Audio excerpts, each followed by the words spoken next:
All right. Hey, welcome everybody. I'm excited to be with you guys today. We're going to talk next couple weeks, kind of connected to a book that we just had come out that I was not planning on writing, and then was on a road trip this last summer, and a friend of mine who leads a big uh publishing company and does a lot of other stuff with outreach asked me to write it, and it just anyways, we've been blown away by how God's been able to use that in a lot of people's lives.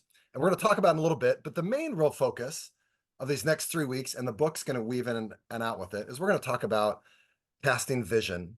And I have a question that I need people to respond with. I would love it actually if you're not like have your video. Like I need to see this, because if I don't see a lot of people respond to this, then we might just break you to groups and say have an extended prayer time. So because I want to know, is this is even worth it?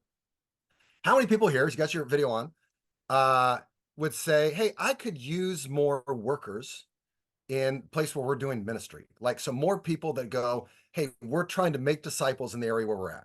So hand not being up means a no, hand up means yes, I would like more. All right, everywhere I'm looking, let me go to the other page here real quick. I just want to make sure we're not wasting time on this.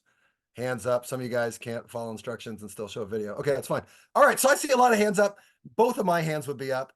I'm the same way. In fact, I think Jesus, not that he would need them, but would want them. I mean, think about Matthew 9:38, which has been influential in all of our lives, right? He says, the harvest is plentiful, the workers are few. Pray to the Lord of harvest for more workers, right? He wants us to ask for more workers. Hey, when Jesus came to transform the whole world and die for our sins, he could have easily kind of done all the work himself, but instead said, hey, I'm going to raise up, my life's going to be about raising up workers. I heard that 80% of what Jesus did was really with his small group of people. So if that's us, we want to do this. You guys know this. This is like just repetitive, but when we're then trying to live out DMM principles, we want to make disciples. I think there's two kinds of people that we're looking for at all times. The first one we like to call P-POPs, potential persons of peace. Obviously, we're looking for persons of peace, but you don't know they're one for a while. But I can, anytime I go out or I'm at my kid's sports practice, I can know right off the bat if someone's a potential person of peace, right? So that's the one. We're not going to talk about that for the next couple of weeks. The second one, we kind of made up a term, at least out here in San Diego area. We call them, we're looking for P-dubs, PWs, and it's potential workers. We're looking for people that could be someone who's going to join us in ministry. And we found this is that you don't hardly ever find workers. You find potential workers, people that if you came alongside them, you could train them, and through that, they're going to transform how they see life. They're going to start adding some new habits to their life, and they're going to join you in the ministry. If you think about the idea of kind of like the journey all of us have been in becoming disciple makers, let's make it real simple and say a one is someone who's a Jesus follower, but not really. Disciple making is just not on their radar. They've never really done that. And then to 100, let's say, is someone who's going, hey, they're all in, they're making disciples, they're training other believers, they're going for it, they're living it all out. And so our goal is to help people a lot of times meet them where they're at, and then move potential workers into people who can actually become workers in the harvest field and join us in what we're doing. And a lot of times when all of our series usually are connected or based off one of the 7 sales. It seems like a lot of times we connect cast vision and train believers as kind of one thing. We kind of lump them together. And I want to separate them for the next couple of weeks and just really put a special focus on the idea of how do we cast vision? How do we help someone when we find them? They're at a 1, 2, 3, 4, 5. They're low on the idea of disciple making. How do we help them take those first steps, maybe even long before they get to the training, to go that they would be open and interested to learning how they could join us in what we're doing. It makes me think of a guy named Garrison that I met recently. That we were just in an apartment complex. Me and my buddy Trace, who's on the call, and we saw this guy who's super tall. I think he's like 6'8", 6'9", and he actually had a UC Davis basketball jacket on. And that was cool because I'm from the city called Davis that's like 9 hours away from where I live. And I happened to be a UC Davis basketball ball boy when I was a kid. And I'm like, it didn't say, and so I'm like, this guy's connected. And one of my childhood friends is the assistant coach of the basketball team now, this college. And so we started a conversation, started making all these connections. I told him my son plays basketball, and then I just said, he said, "Why are you out here?" I said, "We're out here actually praying for people. Want to see if you could have a miracle happen in your life. What would it be?" And and this guy Garrison shares an answer, and then he turned to us and said, "Hey, how can I pray for you guys?" Which never happens. Like when you meet someone on the spot, I sure don't see that at least in the moment. And so obviously it made me kind of respond back, "Man, do you have a spiritual background? Do you have any spiritual beliefs?" And he started sharing, and he was, man, authentic follower of Jesus. And when we find that, we find someone who's a Christian, all of a sudden the conversation shifts a little bit. And long story short, and we'll get to this whole process, but a couple days later, me and Garrison and my son were shooting hoops, and we started just talking about disciple making. And I invited him, "Hey, would he have interest in going on a journey of learning how he could be a disciple maker?" And over the next couple of weeks, we connected really informally, walked him through this. He had the book as well and was going through the book. And man, fast forward, this is only like maybe 2 months ago. Now he's a part of our team. He goes out doing ministry. He's on prayer calls, and he's actually got a group of guys that he's now training up to be part of a disciple making community with him. Right? That's the sort of thing we want. We want to see that happen in multiplication, happen in our lives. So I'm gonna ask a couple questions, and then we're gonna kind of answer them together, and then we're gonna get real practical, and then how the book maybe could be a resource for that and some assignments for this week. So the first question is this: is where do you find P-dubs? Where do you find potential workers? And I could share some, but there's just a wealth of knowledge on this call. So here's the next simple assignment. I need everybody in the chat room to put at least one answer in. So where do I find them? You could say at church. And if 47 people say church, that's fine, but you could be more creative than that as well. Where are places you found them or where you hypothetically could find them? Start writing them in there. I'm giving you like 30 seconds. Write an answer. Where would you find a potential worker?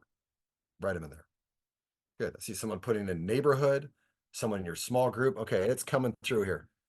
I'm going to check and make sure everyone does. And if not, I'm going to single you out. So I don't know how to do that, but I want everyone to put one word in there at least. All right. So, okay, I'm looking through this. While you're out among the lost, absolutely. You're looking for neighbors, absolutely. Man, if you're at a prison, could be a place that you're finding them. I'm having a hard time scrolling here. Here we go. Oh, it's citywide prayer meetings, workers and access ministries, absolutely doing some type of community service at a prayer retreat. Oh, at the school gates, foster care support group, neighborhood, a park, friends, family members, ministry events, prayer walking. Man, we found so many doing it that way. Areas you're looking for persons of peace. Yeah, you never know when you're going to find them. That's why you're on a search for both. People you've been on past ministry teams with. Here's one. Uh, Past persons of peace or ones who are persons of peace who have come to Christ, man, they're the easiest ones to turn into potential workers. On campus, if you're doing college ministry and your company where you work, great, so many answers.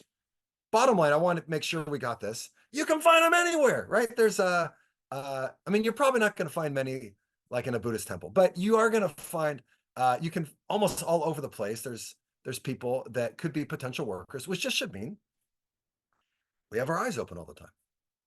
Right? We're always looking, hey, there might be potential persons of peace and there might be potential workers, and I want to be ready to find them at any point. So here's question number 2. What qualities could make you think that this person can be a potential worker? And I'm going to just share a couple, but I want you to get some thoughts in your head at least. What are the qualities? Now you're in a conversation with this person, and you might start thinking in your head, man, whoa, radar. This might be a potential worker. Man, this person could be on a journey where, man, they're going to be someone that's going to be a major multiplier in our area, and they're going to be someone that I can work alongside with in ministry and send them out and do this just by having an early conversation with them. Or if they're a friend in your life already or a neighbor, what are the attributes of them that would come to mind? And my guess is if I had told you to write stuff down, we could come up with like 50 or 60 answers. But if you had 50 or 60 answers, what I found, that wouldn't be very helpful. That would be overwhelming. Like, oh, do they have this quality, this quality? You want to make it really, really simple. So I want to just share with you 3. That if they have these 3 qualities, you should be thinking this is a potential worker, and you start speaking to them a little bit differently. Here's the first one. And if you're taking notes, this is like the first maybe insightful thing I've said. Uh, hey, someone who is open to talking to you. If they're your friend and your neighbor for a while, hey, check. But if it's someone that you're going door to door in conversations, it's another parent, on your kid's sports team, it's somebody at your work, another parent at a school, whatever. Um, if they're open to talking to you, would be one, right? I mean, obviously, if you're going to be a worker, they're going to be someone that wants to talk to you. That's number one. It's pretty easy. Number two is it comes across that they have an authentic faith. And it doesn't mean that they have necessarily a deep, like long faith. They've been following Jesus for a long time. But as you're getting conversations with them, it comes up that they follow God. They're involved in a church, maybe you started thinking they're a person of peace. You share a story. Oh, I love that story. And they start saying some things that, they're just kind of dripping God back at you. And you're like, oh, this person I think has an authentic faith. And I know you can't totally articulate that to 100% certainty, but somebody who just seems like this person's faith is important to them, not they're just in the conversation. God bless. That's number two. And then third would simply be this: is that they have some kind of, and I'm going to teach you how to get to this point, but they have some kind of conviction in their life that they're not making disciples well or at all, or at least they could grow in that area. Another word you could put next to that is humble, humility when it comes to disciple making. That as you start talking through it, if they, are just talking about, oh yeah, they're the best at this ever and stuff like that. I mean, it could be a potential worker because they're doing it really well already. That could be the case. But usually I find if you're going to be someone who's going to train them up, it's someone who has, as you start having a conversation with them, they want to grow in this area. And they're open to the reality of maybe they've not figured it out completely in the area of disciple making. So where do we find them? Man, all over the place. What qualities are we thinking this person could be a potential worker? They're open to talking to you. They have an authentic faith, and there's some kind of conviction. Either they, I mean, so like start coming back at you, you're like realizing, oh man, they're an amazing disciple maker already, or there's a conviction that they need to grow in this area, or they're not doing anything. Which makes me go to my third question, which simply be, so, okay, check. It seems like they might be all of these. What do I say to them, or how do I help figure out if they have conviction in their life? And I think it's the same as how we do everything. It's discovery. One of my favorite lines is a message discovered is infinitely more powerful than a message delivered. And the moment someone starts preaching at me, I know I'm kind of preaching at you guys right now, so not right now, but when someone starts preaching at me, I kind of tune out. But when someone is man, just sharing their story and then they're inviting me to kind of learn things alongside with them, and it sure seems like I lean in more and people lean in more as well. And I want to share with you the simplest way that I do it. I think I've shared this on a call in the past, but if you're talking with somebody and man, you're already in the habit of sharing stories, my favorite disciple making worker, P-dub, figuring out if they're a P-dub story is Matthew 13, 1-9, the parable of the four soils. Let me just read it to you. So if I'm meeting with them, I'm talking with them, or I just met them out on the harvest field, I go, hey, can I share a story with you that I think would encourage you? And here it is. Matt, you all know this by heart, but let me read it to you. Matthew 13, it says, "On that same day, Jesus went out of the house and sat by the lake. Such large crowds gathered around him that he got into a boat, sat in it, while the people stood on the shore. Then he told them many things in parables, saying, a farmer went out to sow his seed. As he was scattering the seeds, some fell along the path. The birds came and ate it up. Some fell in rocky places where it did not have much soil and sprang up quickly because the soil was shallow. When the sun came up, the plants were scorched and they withered because they had no root. Other seed fell among the thorns, which grew up and choked the plants. Still others fell in the good soil where produced a crop 160 or 30 times what was sown. Whoever has ears, let him hear." And depending on how much time I have with the person, I mean, usually I'll ask, hey, what stands out to you from that passage? What do you think? What do you learn from it? That's great. I would be totally open. But then I'll respond also and say, hey, it looks like Jesus gives kind of four options of where you could be in life. Can we unpack those for a second? The first one would say is it falls on the path, and that would be someone whose faith, they're not interested. They're not interested in spiritual things. Then it says some fall on the rocks and it starts to grow, but then it dies off because it's too shallow. And so it's someone whose the response to the gospel is too shallow. They just, they difficult things happen in their life and they kind of fell away from God. And that could be someone's response to hearing about God. So some's not interested, some seems interested, but then it just dies off kind of quickly. The third is it says it falls on the thorns and it starts to grow. And it doesn't say that it dies, it just stops growing. And it says it gets choked out. And if you read later on in Matthew 13, when Jesus gives more explanations, he says, the pressures of life and the lust of more money, lust of wealth, choke it out. The word I would use for this one is the one too busy.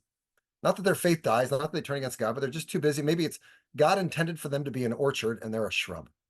They've experienced a fraction of what God had planned for their life. Not that they're dead to God. Maybe they even have a little bit of fruit, but they're just kind of too busy for all that stuff.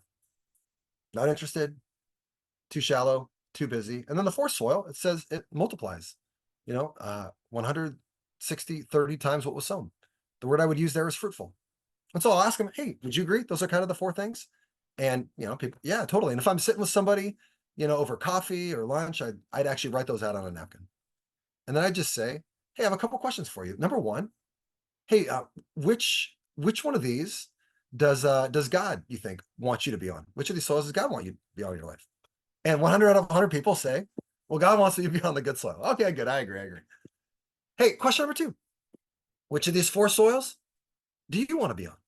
And if you want to, articulate if someone has an authentic faith, this is a good place to say it. If they want something different than God, probably their faith isn't really that authentic. But what I found is just about 100% of people, maybe one person in my life ever is, they all say, of course I want to be on the good soil. Great. Question three. Hey, if you're just looking at your life, just being totally honest, being transparent, which of these four soils would you say you most relate with? Not interested, too shallow, too busy, or fruitful? And what I've found is somewhere between 80 and 90% of Christians that I talk to answer, if I'm being honest, the words too busy are a much better description of my life than the words fruitful. And my guess is if you guys went to other people and said that, you'd find the same thing as well, at least in our American culture, man, that we have made busyness a really big deal. And I used to think that I think the third soil was like the second best option. I don't think that anymore.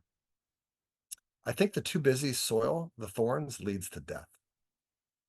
It actually, busyness leads you further and further away from God. And if it doesn't kill your faith, there's a really good shot it's going to kill your kids' faith, because they're going to go, hey, their faith was never really that big a deal.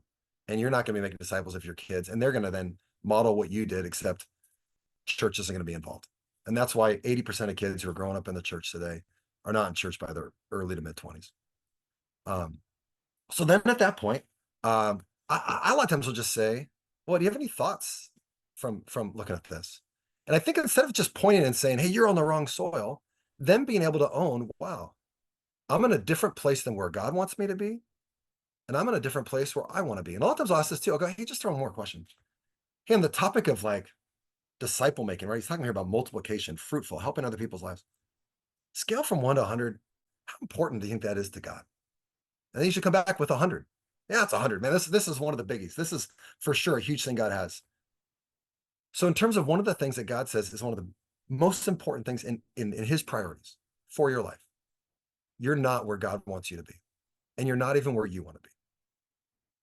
Hey, what if I could come alongside you and help you grow in that so that you could be living on the good soil? Would you have interest in that? And what I found, when you ask it at that point, people are incredibly interested. In fact, it's interesting that if you need to even pile it on more, just you want people, right? Because you want people to feel this. Listen to the verses right after the story. This is verses 10 through 12. It says, the disciples came to him and asked, why do you speak to people in parables? And he replied, because the knowledge of the secrets of the kingdom of heaven have been given to you, but not to them. Whoever has will be given more, and they will have an abundance. Whoever does not have, even what they have, will be taken from them. Which is a little obscure, like whoever has will be given more, whoever doesn't have, it's going to be taken from them. What the heck does that mean in this context? And just a couple weeks ago, I was reading through all the different parables that talk about somebody coming back in the parable, which there's a ton of them. It's amazing. There's major scripture on returning, being ready for Christ's return. And in Matthew 25, Jesus says word for word that verse. in another parable. It's exactly word for word. And the parable is the parable of the talents. And that one he says to the guy who totally screws up and took his one talent and hug it, put it in the ground. He says, "Hey, whoever has will be given more to abundance. Whoever doesn't have, even what they have will be taken from them." Well, that's really obvious in that passage. Hey, if God's given me stuff and I don't do anything with it, dang it, I'm going to lose it. Well, if that's what it means in Matthew 25, now let's take it to a passage that's a little more confusing, like Matthew 13. I think he's saying, if I've really clearly given you Matthew 13, 1 through 9, parable of the four soils, and you know without even having to bring it up where God wants you to be, and you don't do anything with that, that's going to be taken from you. But if you do something with it and you actually go, I'm going to live this, I'm going to try to obey it, then I'm going to give you even more and more to abundance. So what do you say to someone? That's oftentimes what my conversation will look like. Really simple. And at that point, then this is where the book comes in. Just in the last 2 months, it's been really, really fun. It's been an amazing resource, at least for us locally and for others I've got to share it with. Is at that point you could say, hey, well, I could take you through a 8-week training that I think would be really helpful. And that might be the right step. Maybe a lot of you guys have done something like that, and I sure have, and that's great. I just found that there's a lot of people that don't take that step because an 8-week training, and if especially someone you just met, that's kind of difficult. Man, I'm all about getting people through an 8-week training. That's one of the massive things of raising the sales. But if you need some steps between that, another thing you could say is, hey, would you have interest in if I gave you a book and it's a real short book, and just every day there's going to be like a 5 to maybe 10 minutes max devotional on how you could grow as a disciple maker, and it'll give you a challenge at the end. And what if, hey, once a week you and I just connected and we shared about what we were learning? And I think in this you'll learn how to live on the good soil. Would you have interest?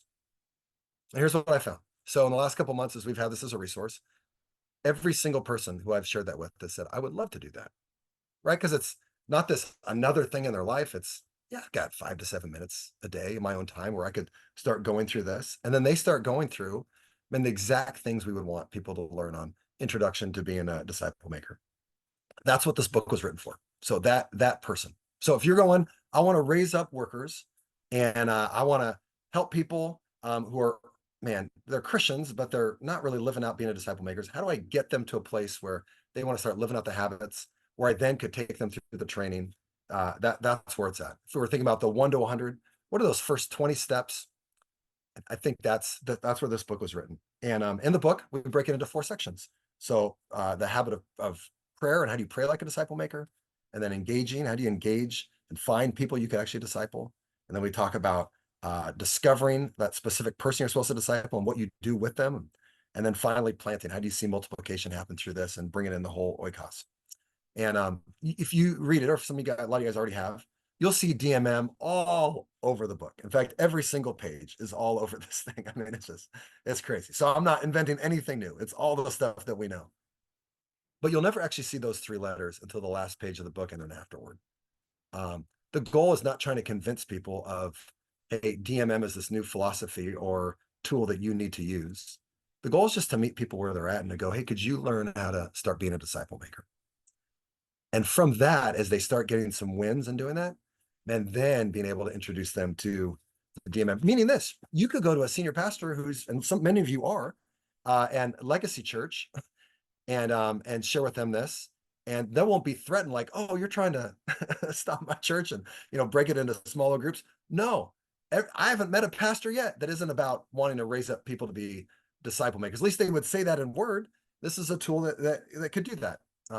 A habit that my breakout group has really helped me in is I got a list of all of the churches in Vista, and I reach out to 5 a week. And I just reach out and say, hey, my name's Jim. I'm another pastor in town. And I've just felt like God's called me to pray for the other churches and pastors in town.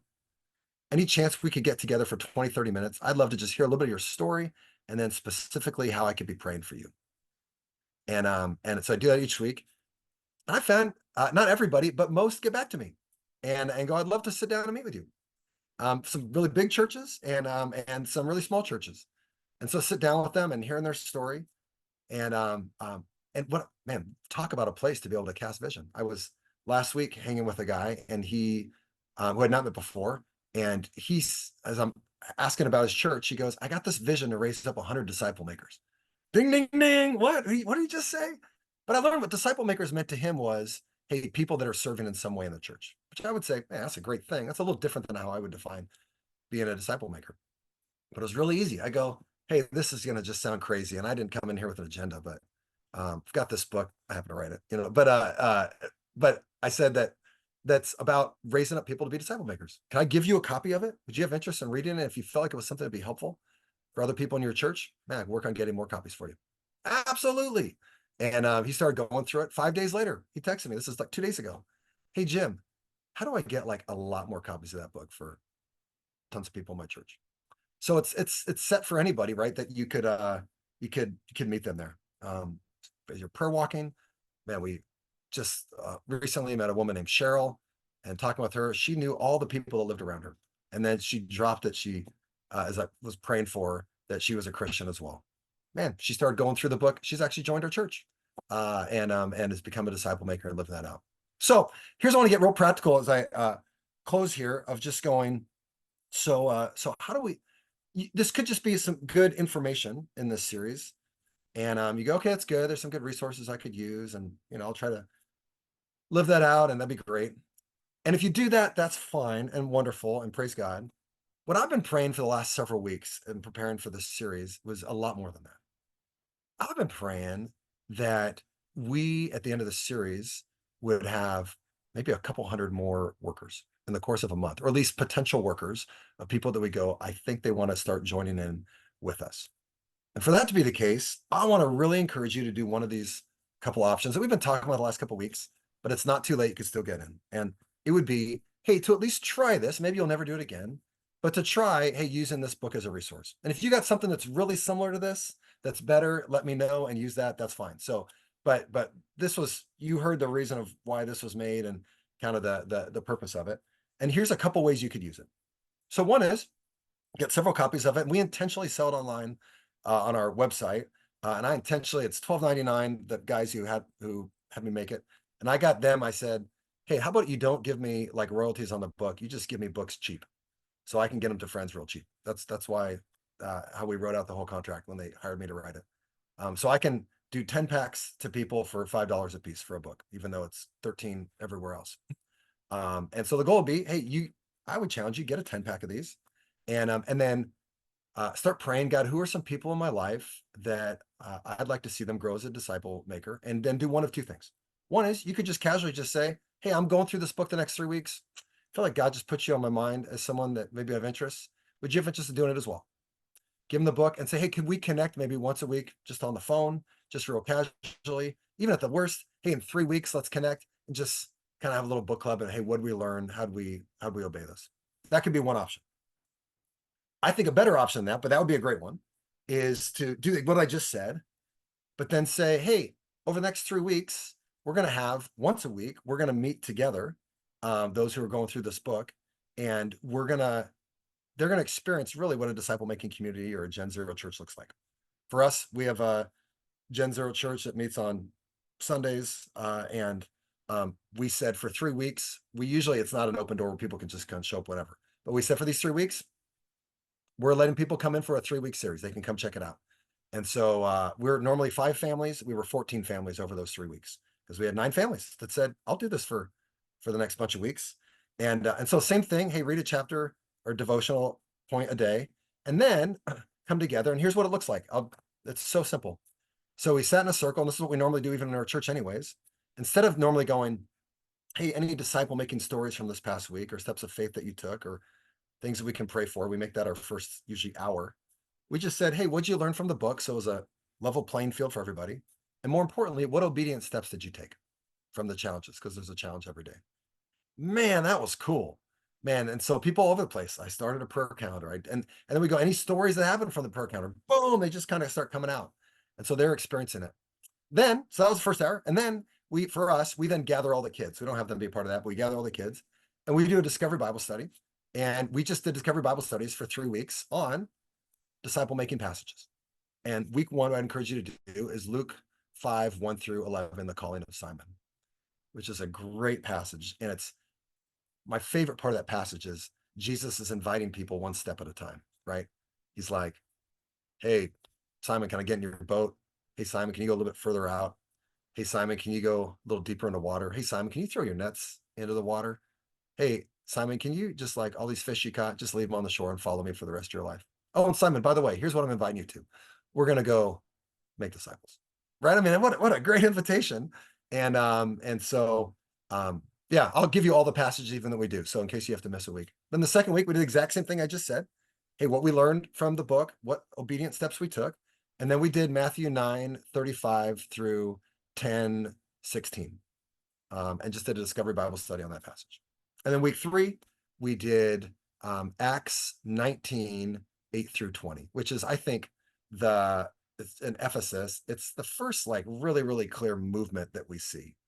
And I'll share more about what we do in those groups over the next couple of weeks. So that would be my encouragement, is that you get some people together. And here's what we found. So of the 9 families that have come, 5 have said, we're in. Can we just be a part of this from here on out? In our church, you can't come casually. Like I go, well, you can't just say yes. I need to sit down with you and walk through our values and the commitments and what that looks like. And after doing that, which my goal in those things is to scare them away, 5 families have said we're in. We just doubled the size of our church, and the goal is not doubling, right? But every one of these people has got, hey, in our church, the goal is that you're in 2 groups. One, our church, and the second one is you're going to go start one. And we say, hey, and you're going to, in the next year, you're going to find a person of peace and you're going to baptize them, get out of the way and watch them baptize others. Either that's going to happen, or we're going to do everything we can to help you see that happen. And if you don't want to see that happen, you're not allowed to be in our church. Like, this is only for people that go, we want to see that. Let me share one story, and then I'll open it up if anyone has any questions or comments, and then we'll break into groups here.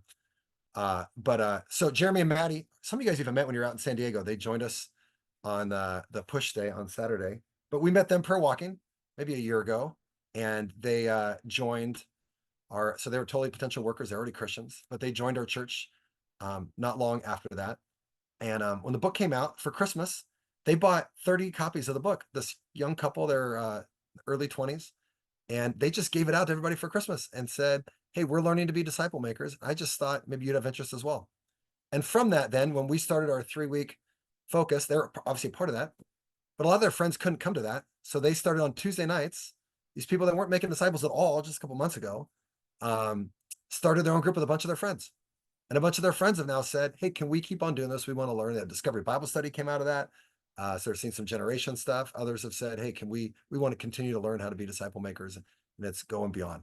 So we're already seeing some multiplication from that. So that's week 1. Next week, we'll talk a bit more about some of the stuff within the book.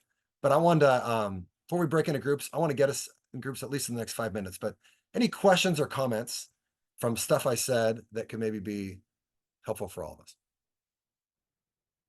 Oh, and if you need the book, here's the website where we're able to do it discounted. And there's a lot of resources there. And if you watch the video on it, you'll recognize a lot of faces.